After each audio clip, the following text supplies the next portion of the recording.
मैं स्वामी जी की तरफ से कहना चाहूंगा कि वो मानव भगवान रुद्र से प्रेरणा लेकर संपूर्ण हिंदू समाज को यह संदेश दे रहे हैं कि है अमित सामर्थ्य मुझमें, याचना मैं क्यों करूंगा, रुद्र हूं विष छोड़ मधु की कामना मैं क्यों करूं। मंच पर विराजमान भारत माता सांस्कृतिक संस्थान के अध्यक्ष श्री राहुल सिंह जी, कार्यक्रम के अध्यक्ष श्री ललित जायसवाल जी, राष्ट्रीय स्वयंसेवक संघ के विभाग संचालक श्री कैलाश जी और महानगर के अध्यक्ष मयंक गोयल जी, जिन्होंने भी बहुत प्रबल आग्रह किया और मुझे अपना कार्यक्रम परिवर्तित करके स्वामी जी के सानिध्य का समाचार पाकर यहाँ आना पड़ा। देखिए, आज का जो अवसर है वो बहुत अद्भुत है। छत्रपति शिवाजी महाराज के राज्याभिषेक का दिन जो ज्येष्ठ शुक्ल त्रयोदशी के दिन होता है, जिसे हम हिंदू साम्राज्य दिवस के रूप में मनाते हैं, उसके स्मरण के लिए हम यहाँ एकत्र हैं। तो आप देखिए संयोग कैसा है कि धर्म के प्रतीक के रूप में पूज्य स्वामी कैलाशानंद जी महाराज हैं और धर्म के लिए जिन्होंने अपनी शासन की स्थापना की, वो शिवाजी महाराज को हम स्मरण कर रहे हैं। स्वामी कैलाशानंद जी शिव के आराधक हैं और छत्रपति शिवाजी महाराज का तो नाम ही भगवान शिव के ऊपर शिवाजी रखा गया। तो माननीय बात है, ये बहुत अद्भुत संयोग आज के दिन बनाता है और ये संयोग और भी प्रमुख हो जाता है जब इस समय इस देश के प्रधानमंत्री श्री नरेंद्र मोदी जी भी भगवान शिव की नगरी काशी का प्रतिनिधित्व करते हुए भारत की संसद में बैठे। तो मैं कह सकता हूं कि मानो भगवान शिव का स्वरूप जो भिन्न भिन्न रूपों में धर्म के रूप में स्वामी कैलाशानंद जी हैं और कर्म के रूप में आज उनका अनुसरण करते हुए मोदी जी हैं और संपूर्ण भारत के इतिहास को प्रेरणा देने के लिए जिनके स्मरण के लिए हम यहाँ एकत्र हैं, वो छत्रपति शिवाजी महाराज हैं। तो मानो वो जो साम्राज्य होगा, जिसको हिंदू साम्राज्य के लिए लोग कहते हैं, वो साम्राज्य का स्वरूप क्या होता है, वो भगवान शिव के ही स्वरूप से सामने आता है कि मैं मधु से अनभिज्ञ आज भी जीवन भर विषपान किया नहीं विध्वंस विश्व का आजीवन निर्माण। वनवासी हूं, दीन दुखी मानव के मन में रहता हूं, सन्यासी हूं, स्वामी जी यहां बैठे हैं, सन्यासी हूं पर वैभव से दुनिया की झोली भरता हूं, शूल भरे कंटक पथ पर जीवन भर अभियान किया है, मुट्ठी भर अवशिष्ट भस्म पर आजीवन अभियान किया है, किया नहीं विध्वंस विश्व का आजीवन निर्माण। और जरूरत पड़ने पे वो दूसरा स्वरूप भी दिखाते हैं कि प्रलयंकर हूं महाकाल वन पापों का अवसान किया है, किया नहीं विध्वंस विश्व का आजीवन निर्माण।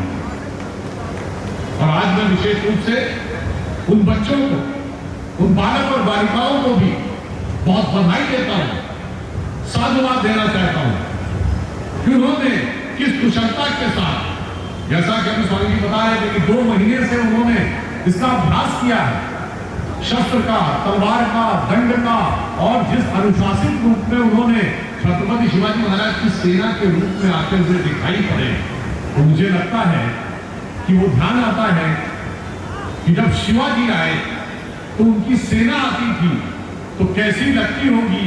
और आज जब शिवाजी के राज के विषय में अभी यहाँ पे बोला जा रहा था, जिस समय बच्चे यहाँ कार्यक्रम कर रहे थे, तो बड़ा एक प्रसिद्ध उनके राजकवि भूषण ने लिखा था छत्रपति शिवाजी महाराज के राज्य के बारे में कि इंद्रजीवी जम्मू पर, बाणव सुवर्ण पर, रावण सदम्भ पर, रघुकुल राज है।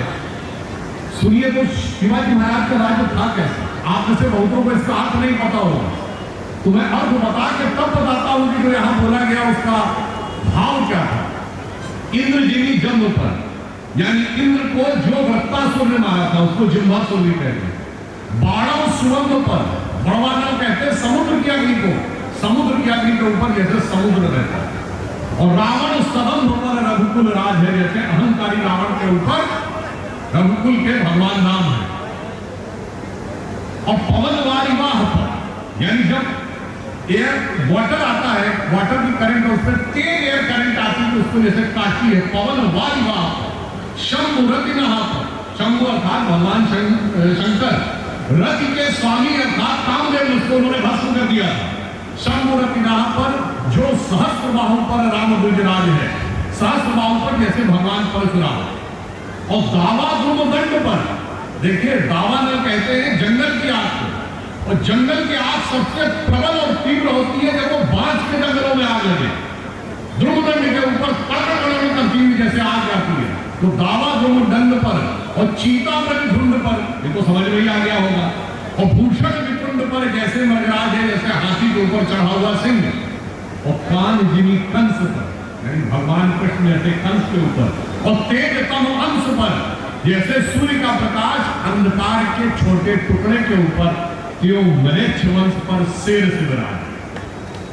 तो इसको जब ध्वनि में गाया जाता था तो भाव क्या है कि इंद्र जिंदी जम्मू पर, बाल सुवम पर, रावण सदम पर रघुकुल राज है। और पवन वाली वहां पर, शंभु रतिनहा पर जो सहस्त्रबाहु पर राम विराज है। और दावा ध्रुव दंड पर, चीता झुंड पर, भूषण विकुंड पर जैसे मृगराज है। और कान जिमी कंस पर, तेजतम अंश पर, त्यों मलेच्छ वंश पर शेर से विराज।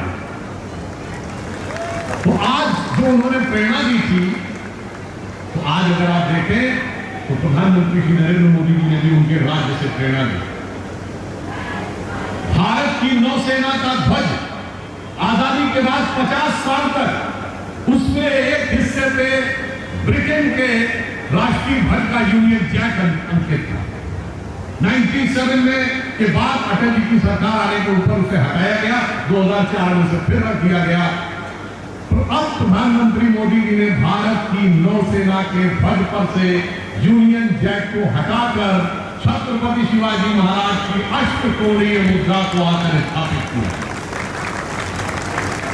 और इतना ही नहीं, आप लोगों ने देखा होगा 2024 में भारतीय नौसेना का जो वार्षिक युद्धाभ्यास होता है, एनुअल नेवल एक्सरसाइज, वो सिंधु दुर्ग में हुई, जो छत्रपति शिवाजी महाराज का नौसेना का केंद्र था।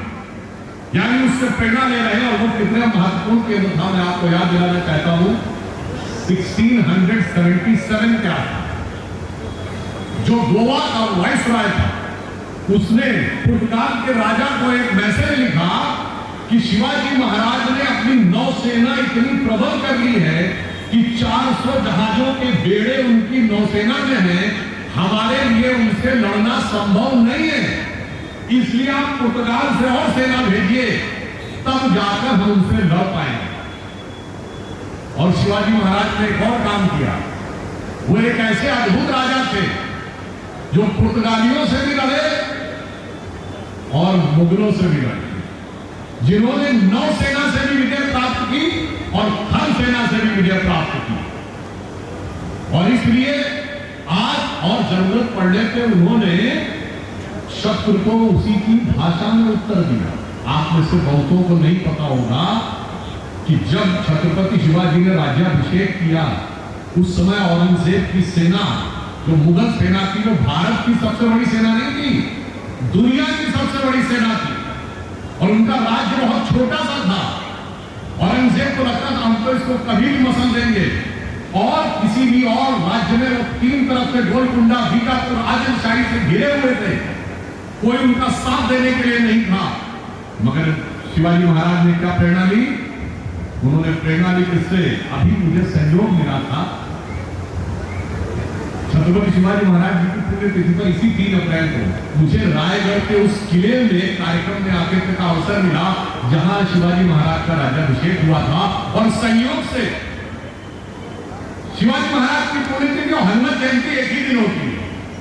तो मानो उन्होंने हनुमान जी से प्रेरणा ली थी कि यह मत कहो कि जग में कर सकता क्या अकेला, लाखों में काम करता एक सूरमा अकेला, असुरों का दल मिटा के लंकापुरी जला के आ मिला राम दल में हनुमान फिर अकेला, यह मत कहो कि जग में कर सकता क्या अकेला।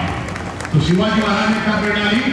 ठाकुर जगत विरोधी, उस पर भी वीर शिवाजी, हिंदू धर्म का डंका बजवा यह मत कहो कि जग में कर सकता क्या आपकी।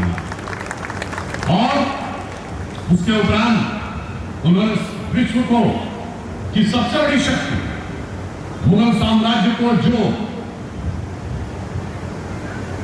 संदेश दिया, उसके लिए आप में से बहुतों को नहीं पता होगा, ये 1677-78 के आसपास फारस के शाह ने औरंगजेब को एक लेटर लिखा, और ये प्रमुख किताब है फैयाजुल कवानीन।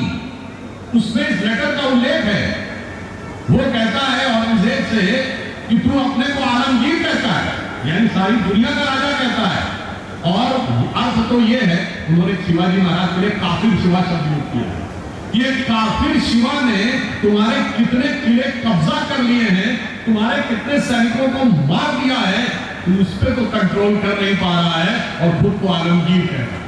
अर्थात शिवाजी महाराज की कीर्ति सिर्फ भारत तक नहीं थी, वो विदेशों तक भी थी और देश देशांतर तक पहुंची हुई कीर्ति थी। मगर अगर आप देखें तो आज भी हमारे प्रधानमंत्री जी भी उसी से प्रेरणा लेते हैं।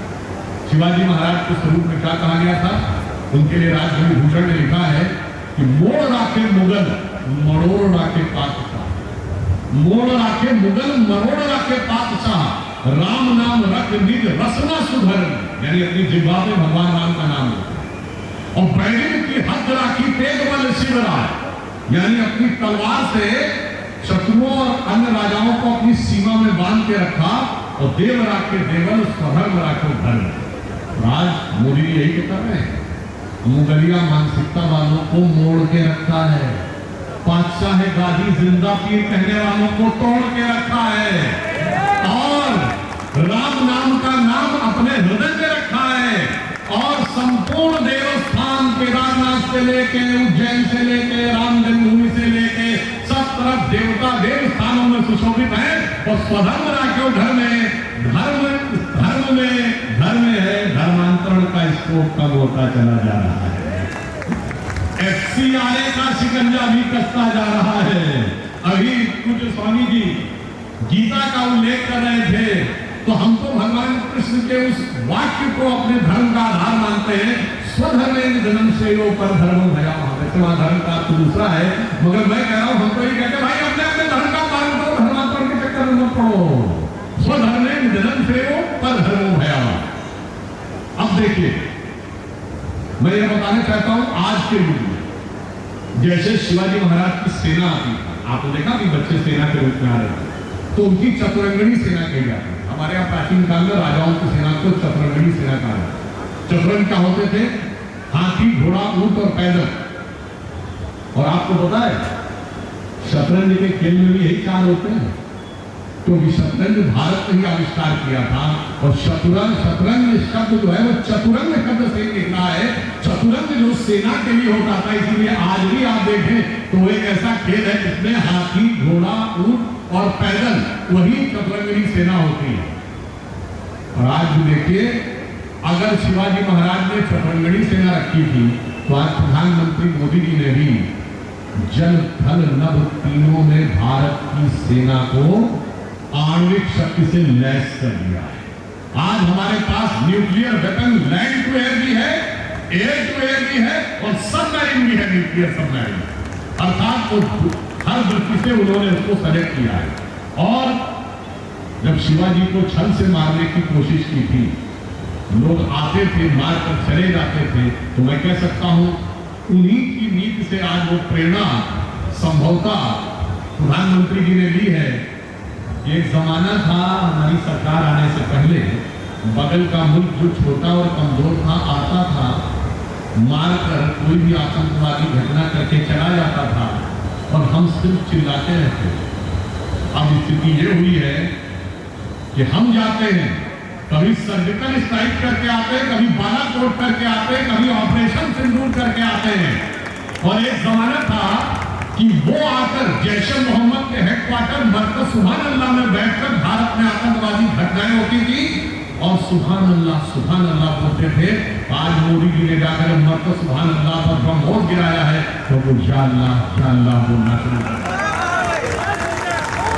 तो शिवाजी महाराज ने भी युद्ध से लड़ा था, और आज भी हिंदू समाज के बीच में विभेद पैदा करने के लिए बहुत से औरंगजेब, बहुत से शाइस्ता खां, बहुत से अफजल खां भेद बदल कर आ रहे हैं। हमें सावधान रहने की जरूरत है। वो आपको प्रेम का निमंत्रण देंगे। अगर याद करिए, शिवाजी महाराज ने अफजल खां का निमंत्रण स्वीकार तो किया था, तब पूरी तैयारी रखी थी। उन्हें ये पता था कि ये जो गला लगाने के चक्कर में आ रहा है ना, ये गला लगाना नहीं, गला काटना चाह रहा है।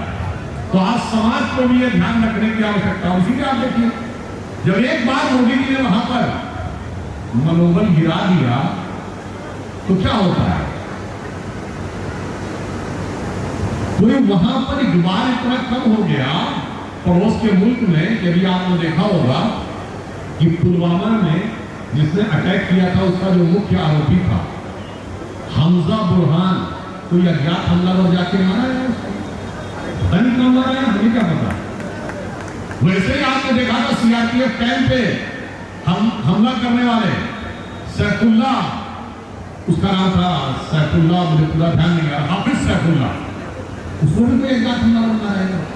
कांधार हाईजैकिंग वाले जो 3 मुख्य एक्यूज थे, वो भी अज्ञात हमलावर द्वारा मार दिए गए। इकबाल इतना बुलंद हो गया था, वो इकबाल इतना जमीबोर हो गया, सब लोग जाके अपने आप मार रहे हैं। इसलिए मैं कह रहा हूं, बुलंदर देखिए, राम धर्म के बैठ के सबका मुजरा ले, जाकी जैसी करनी बातों वैसा ले। तो मुझे लगता है युद्ध जिस युद्ध नीति से लड़ा जाना चाहिए, उन सारी चीजों को ध्यान में रखा है। और आज मैं ये कह सकता हूं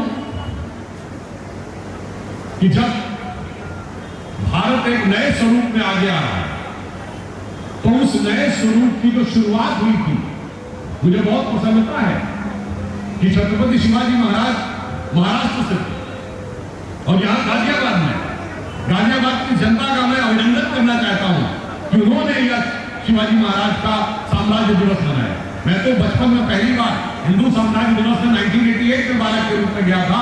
तो राष्ट्रीय स्वयंसेवक संघ के जो पूरे वर्ष में 6 पर्व मनाए जाते हैं, उनमें से एक हिंदू साम्राज्य दिवस भी। ये दर्शाता है कि पूरे देश को किस प्रकार एकाकार किया।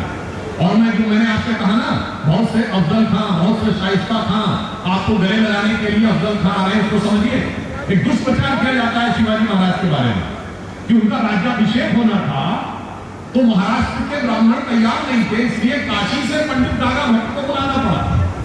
जरा दिमाग पे जोर डाल के सोचिए कि महाराष्ट्र के पंडित उनको राजा मानने को तैयार नहीं थे, मगर उनके अधीन पेशवा बनने को तैयार थे, उनके अधीन सरदेशमुख बनने को तैयार थे, उनके अधीन सर चीफ मिनिस्टर बनने को तैयार थे।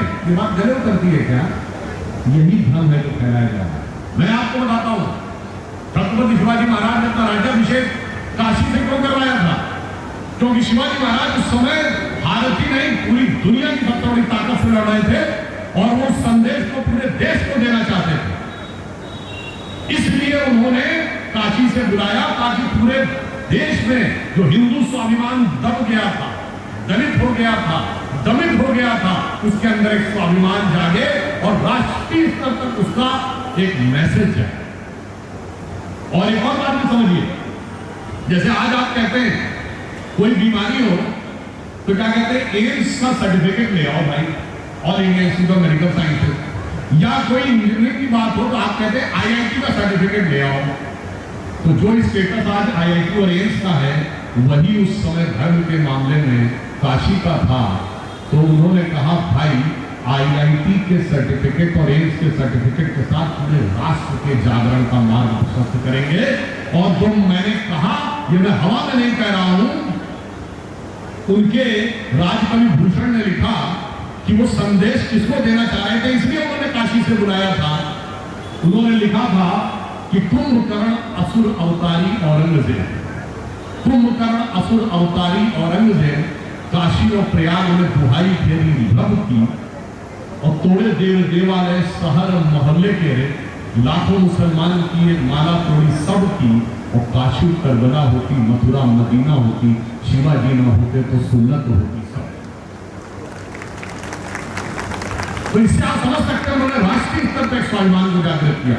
और आज ये अंग्रेजों का बनाया हुआ षड्यंत्र है।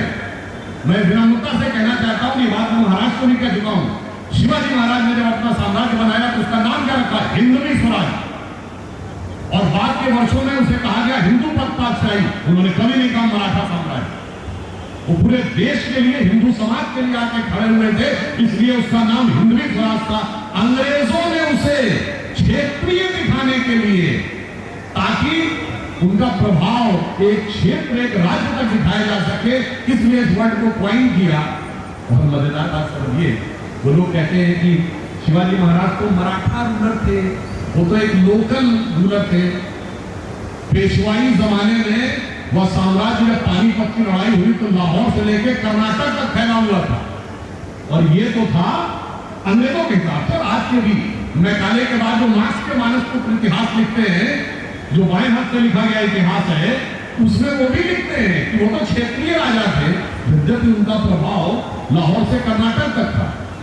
मगर राष्ट्रीय राजा कौन होता है? एक आखिरी के वर्षों में एक मुगल बादशाह हुआ, शाह आलम। आपने नाम सुना होगा। शाह आलम मतलब दुनिया का शाह, और वो दिल्ली का था। और उसकी हैसियत कितनी थी? उसके लिए एक शेर कहा जाता था, सल्तनते शाह आलम दे लाल किले से पालम।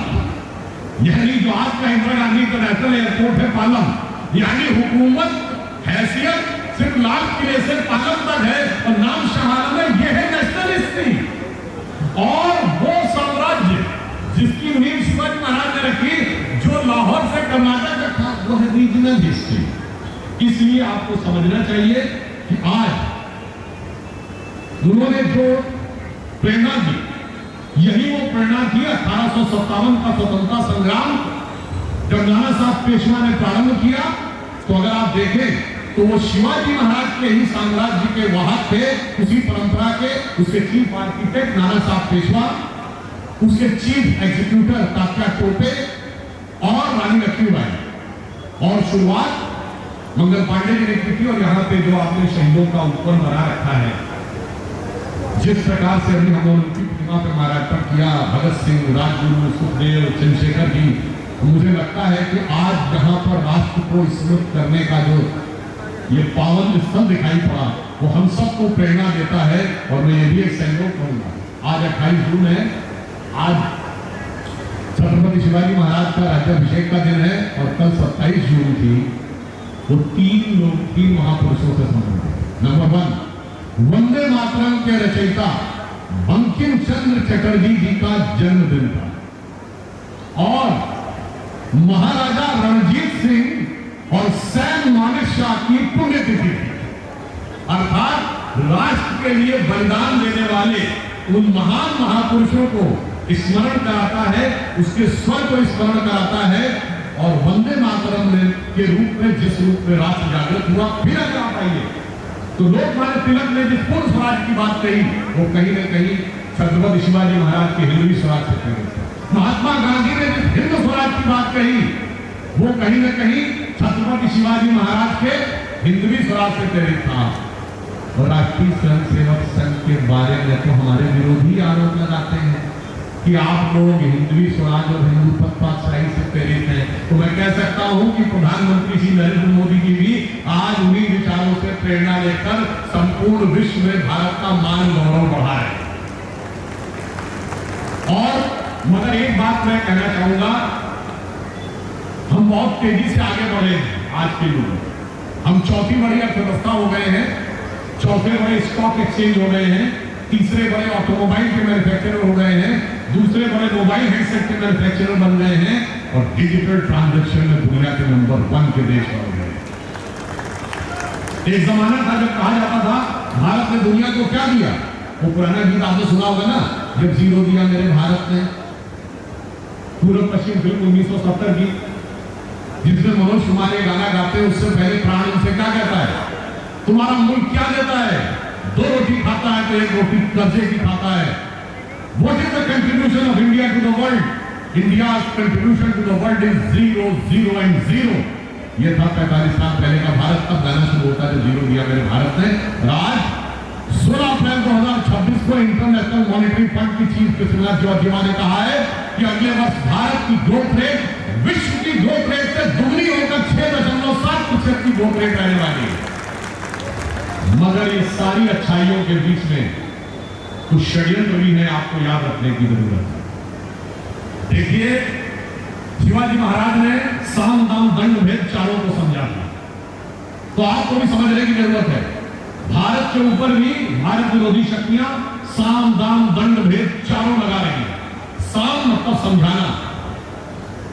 आजादी के बाद लंबे समय तक हमारी ऐसी सरकारें रही, हमारे ऐसे प्रधानमंत्री रहे जिन्हें समझा के रखने में वो सफल रहे कि परमाणु बम नहीं बनाना है, भारत की सेना का विस्तार नहीं करना है, सीमा पे सड़कें नहीं बनानी है। जब साम के बाद अगला आता है दाम। अब मैं किसी का नाम नहीं लेना चाहता, केजीबी और सीआईए के जो क्लासिफाइड डॉक्यूमेंट डिक्लासिफाइड हुए उनमें बहुत सारे उदाहरण हैं कि भारत में कौन कौन से नेता दाम लेते थे विदेशों से और उसके आधार पर भारत के हितों से समझौता करते। तीसरा आया दंड। जब अटल जी की सरकार ने पोखरण का विस्फोट किया तो हम पे प्रतिबंध लगाया गया, मगर भारत झुका नहीं, पोखरण के विस्फोट के बाद भी स्वाभिमान से खड़ा रहा। और जब मोदी जी की सरकार आई तो बाली में 2014 से लेके 2016 में पेरिस से लेके टैरिफ का दंड लगाया गया, मगर भारत झुका नहीं। मोदी जी ने जीएसटी कम करके उसके ऊपर जाकर वो स्थिति बनाई कि आज दुनिया में तमाम बड़े बड़े देश भारत से फ्री ट्रेड एग्रीमेंट कर रहे हैं। ऑस्ट्रेलिया, न्यूजीलैंड ने किया, नॉर्दर्न यूरोप ने किया, यूरोपियन यूनियन ने किया, ब्रिटेन ने किया और अमेरिका भी कर रहा है। मगर साम दाम दंड तो चला गया, अब अगला है भेद। भारत में भेद पैदा करने का बहुत षड्यंत्र हो रहा है और भेद कई आधार पर, उत्तर और दक्षिण में भेद। याद करिए, एक वित्त मंत्री सदन के पटल पर बोलते हैं कि दक्षिण भारत बहुत उन्नति करता है यदि उत्तर भारत न होता। तो कर्नाटक के वित्त मंत्री ये कहते हैं कि दक्षिण भारत टैक्स ज्यादा दे रहा है और उत्तर भारत उस टैक्स पे आनंद कर रहा है। तो उनसे पूछता है पत्रकार, तो क्या आप अलग होने की बात सोचते हैं? कहते हैं हाँ, हम अलग होने की बात करते हैं। अभी तेलंगाना के मुख्यमंत्री ने कहा कि हम सिर्फ दिल्ली को देते रहेंगे और सलूट करेंगे, ये नहीं चलेगा। ये है उत्तर और दक्षिण में भी। फिर प्रांत पे लड़ाना है। प्रांत पे कैसे? याद करिए, तमिलनाडु के एक मंत्री ने कहा था यूपी बिहार वालों के लिए किसी काम को छोटा बड़ा नहीं मानते कि ये लोग यहाँ पर टॉयलेट साफ करने के लिए आते हैं। याद करिए, तेलंगाना के सीएम ने क्या बोला था कि बिहार वालों का डीएनए खराब है। प्रांत पे लड़ाना है। फिर भाषा पे लड़ाना है। देखिए, आपने तमिल और हिंदी का विवाद सुना होगा, मगर कन्नड़ और हिंदी का विवाद पिछले साल को सामने सुनने में आया। महाराष्ट्र में उत्तर भारतीय में नाम मराठी है, अब वो विवाद भी सुनने में आता है। और तो और वो तो बंगाल में मां भवानी की कृपा हो गई, वरना ये बंगला हिंदी भी लड़ाए हुए थे। इसलिए भाषा पे भी लड़ाना है। अब जब इन्हें लग रहा भाषा, प्रांत और क्षेत्र पे नहीं, तो जात पे लड़ाना है, अगड़े पिछड़े में लड़ाना है, सामान्य सवर्ण में लड़ाना है। इनको हर ढंग से देश के अंदर भेद पैदा करने के लिए ये सारी शक्तियां सक्रिय हैं। परंतु अगर हम इसको समझ सके और इस भेद को हम अगर समझने में सफल हुए तो बस सफलता हमसे एक कदम दूर है। हमें मन में ध्यान रखना है कि जाति, प्रांत और वर्ग भेद के भ्रम को दूर भगाता है। सबके मन का भाव एक है, सबकी भारत माता है, अनेकता में एक के मंत्र को जन जन फिर अपनाता है। देखो प्यारा देश हमारा आगे बढ़ा। और अंत में मैं यह भी कहना चाहूंगा कि जिस हिंदवी स्वराज्य की स्थापना छत्रपति शिवाजी महाराज ने की, भारत का वह स्वाभिमान जाग रहा है। भारत अपनी पहचान को पहचान रहा है। और मैं पहचान की बात सिर्फ राजनीति का तो नहीं कहूंगा। याद करिए, 2014 से पहले क्या बताया जाता था कि शादियों में फिजूल खर्ची बहुत होती है, क्यों इतना पैसा वेस्ट करते हो? अब क्या बात आती है कि भारत में शादियों से हर साल 5 से 6 लाख करोड़ की अर्थव्यवस्था चलती है। याद करिए, कैसा कैसा षड्यंत्र है कि दीपावली में कहा जाता है फिजूल खर्ची मत करो, दिए क्यों जलाओ। अरे भाई साहब, मैं कहना चाहता हूं, जब भगवान राम आए थे तो दीपावली पर दिए जलाए गए थे घी के। हर अयोध्या वासी ने जलाए थे। यानी ये देश इतना समृद्ध था, यहाँ इतना दूध, दूध से दही, दही से मक्खन, मक्खन से घी होता था कि हर घर में देसी घी के दियों की कतार होनी चाहिए। भाई तेरे होता था क्या? आज भी आप विदेश में जाइए तो घी नाम की चीज नहीं है। 5 स्टार होटल में जाइए तो घी के लिए लिखा रहता क्लियर बटर। बटर के आगे था ही नहीं, फिर भी चटर पटर करके हमारे मन में ग्लानि पैदा करने का प्रयास कर रहे थे। हमें ये सारी बात समझनी होगी और भारत अब अपने स्वाभिमान को पहचान रहा है और यही शिवाजी महाराज से हमारी प्रेरणा होगी। और इसीलिए प्रधानमंत्री जी ने कहा है कि जो 22 वर्ष का समय है यह अमृत काल है, इसमें हम जो काम करेंगे 1000 वर्ष तक भारत का मार्ग प्रशस्त करेगा। और इसमें मैं चूंकि परमादरणीय स्वामी जी बैठे तो एक उदाहरण और बताना चाहता हूं कि हम अगर दुनिया में ऊपर उठेंगे तो किसके लिए उठेंगे? दुनिया को दबाने के लिए नहीं, दुनिया को उठाने के लिए उठेंगे। आप याद करिए 60 करोड़ से अधिक लोग, 66 करोड़ लोग कुंभ के मेले में आए, 50 लाख विदेशी आए, उसमें तो अधिकांश गैर हिंदू थे। मैं पूछना चाहता हूं, किसी दूसरे धर्म की धार्मिक यात्रा करने के लिए उस धर्म को न मानने वालों ने कोई इंटरेस्ट दिखाया है? सिर्फ ये हमारे धर्म और संस्कृति की महानता है कि 50 लाख लोग आते हैं। और अगर खुदा न खास्ता कोई ये कह दे गैर मुस्लिम की मुझे हज की यात्रा करनी है, गैर क्रिश्चियन कह दे मुझे वेटिकन की यात्रा करनी, पहले कहा जाए कन्वर्ट होगा। हमारे यहाँ 50 लाख लोग आए, उन्होंने संगम लोक पे स्नान किया, प्रेरणा पाई और किसी से कन्वर्ट होने को नहीं कहा गया। ये है हमारी महानता। और प्रेरणा क्या दी गई? सुनिए, एप्पल के फाउंडर स्टीव जॉब्स की पत्नी लॉरेन पावल आई और इस कदर प्रभावित हो गई कि दीक्षा ग्रहण करके अपना नाम कमला देवी रखते हैं। वो जब आते हैं तो पश्चिम ये स्वामी जी के आश्रम में आश्रम में वो देखा होगा वीडियो, स्वामी जी के आश्रम में आकर उन्होंने अपना नाम कमला देवी रखा था। अच्छा सोचिए, इतने बड़े अरबपति आके यहाँ पे क्यों प्रभावित होते हैं? क्यों? पश्चिम ने तो ये समझाया कि भाई पैसा हो जाए तो दुनिया खुश, तुम्हारी जिंदगी बेहतरीन हो जाएगी, बस पैसा होना चाहिए। Karl Marx. दूसरे एक आए सिगमंड फ्रायड, उन्होंने कहा पैसा नहीं, शारीरिक सुख, भौतिक शरीर का सुख मिल जाए बस दुनिया खुश। तीसरे ने कहा नहीं, थोड़ा नेम एंड फेम, लोग मुझे जानने लगे, प्रसिद्धि हो जाए तो बहुत अच्छा। परंतु जब वो आते हैं, हमारे पूज्य सन्यासियों को देखते हैं, नागा साधुओं को देखते हैं तो अचंभित रह जाते हैं। इनको क्या चाहिए? ना पैसा चाहिए, न शारीरिक सुख चाहिए और उनको प्रसिद्ध भी नहीं चाहिए। अज्ञात स्थान से आते हैं, अज्ञात स्थान पे चले जाते हैं तो वो आके चकाचौंध हो जाते हैं। जानते क्यों? क्योंकि हमारी संस्कृति वो संदेश देती है कि वो सुख खोजे भौतिकता में, मदिरा में मांस की बोटी। वो सुख खोजे भौतिकता में, मदिरा में मांस की बोटी में, ये भस्म रमाए अपने तन पर खुश है सिर्फ लंगोटी। और इसमें मार्क्स भी फेल, मैक्सवेल भी फेल, सिगमंड फ्रायड भी फेल। इसलिए मैं कह रहा हूं जो भारत उठने जा रहा है वो हम विश्व की डोमिनेंट पावर, सुपर पावर नहीं बनने जा रहे हैं। जब आप किसी पावरफुल आदमी के पास में खड़े होते हैं, थोड़े खिटके हुए, थोड़े सहमे हुए, कभी कभी थोड़े डरे हुए भी होते हैं कि उनका न गया, मेरा तो नुकसान ना हुआ, तो पावर दबाती है। मगर जब आप गुरु के बगल में खड़े होते हैं तो उत्साहित, आनंदित और आह्लादित महसूस करते हैं। तो हम विश्व मित्र और विश्व गुरु बनने के लिए जा रहे हैं, दुनिया को आनंदित करने के लिए आगे बढ़ रहे हैं, दुनिया को प्रताड़ित करने के लिए आगे नहीं बढ़ रहे।